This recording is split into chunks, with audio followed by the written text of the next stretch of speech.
and welcome to a video about the Bumblebee solo film from 2018. Obviously, most people love this film. There will be every one or two in like a million who don't like this film, but really, it's everything you want. Because, yes, while the story is mainly human centric, this film has more heart than any of the Transformers movies, even Rise of the Beasts. And this movie really was phenomenal. And the opening, I know I did say in my Rise of the Beast review that had the best opening sequence of the franchise, but of course, you can't beat Bumblebee. Bumblebee showed the G1 designs for all the characters, and it really was just absolutely phenomenal. However, what most people don't know is what Bumblebee was originally going to be.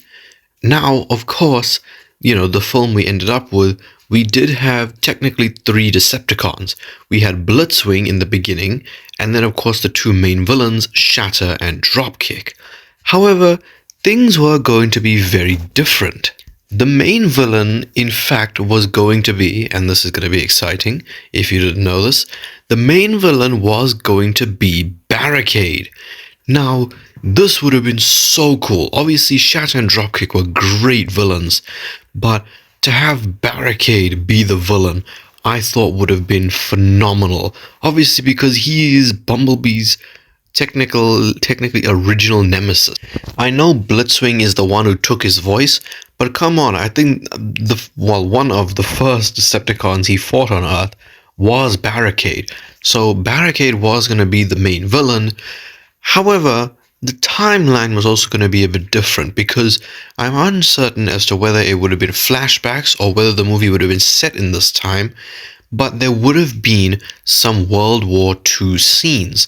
Now, of course, in the last night, unfortunately, they just decided, you know what, let's just chuck in Transformers into every major event there was in history in the last night. So, yeah, they decided, you know what, World War II, let's go ahead and add Bumblebee and a Hot Rod.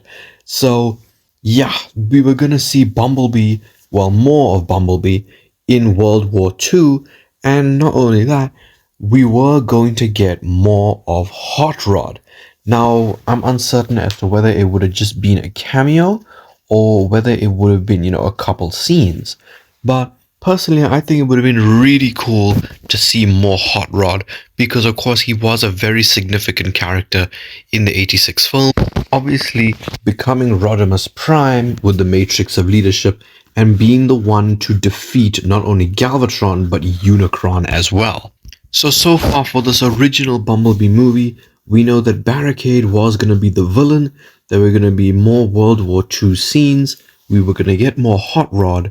However, it's this last point that I find very exciting, and that is what the post-credit scene was going to be. And of course, in the film, the post-credit scene, I believe, was Bumblebee and Optimus, on Earth now. It was either that or Charlie fixing her car. It was either one of them. I don't really remember, please forgive me. But basically, the original post-credit scene was going to be of the big man himself, Megatron. Now, I find it very interesting that they were going to have Megatron be a post-credit scene because this movie was going to be 100% connected to the Bay films. Because if you watch Bumblebee, this movie works both as a prequel to the Bay movies and a reboot. It works for both timelines. So it's kind of like the original, obviously, when I'm thinking of multiple timelines, the only franchise that comes to my mind is Halloween.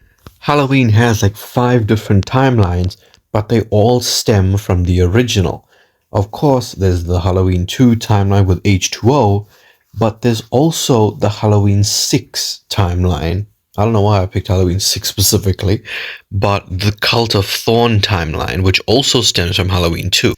So in basically, Halloween of 1978 is basically like Bumblebee in this case, in that you can watch that and then just follow whatever timeline you want. You can follow the bloody Cult of Thorn timeline, the Halloween H2O timeline, the what's it called, the Blumhouse timeline. You know, you can watch any of them as long as you watch the original. And that is kind of like what it is with Transformers. You can watch the Bay films, you know, with Bumblebee being connected, but at the same time, you can also watch Rise of the Beast with Bumblebee being connected. And I'm really, really liking that because it doesn't isolate us Bay fans. You know, obviously, I love the Michael Bay films. I will forever love them. But I'm really loving the way Rise of the Beast is going. And, you know, if we keep getting movies like this, Transformers, I think, will be able to come back bigger than ever.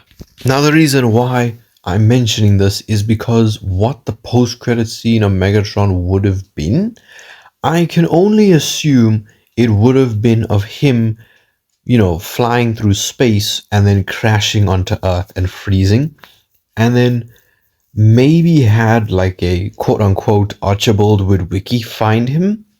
You know, obviously they would have had to have gotten a different actor and everything, but that is what I assume would have happened. You know, we didn't really get any details of that as far as I'm concerned, but yeah, you know, it's really interesting. Obviously, because Bumblebee was the first movie in the Transformers franchise to not feature Megatron in some way, shape, or form.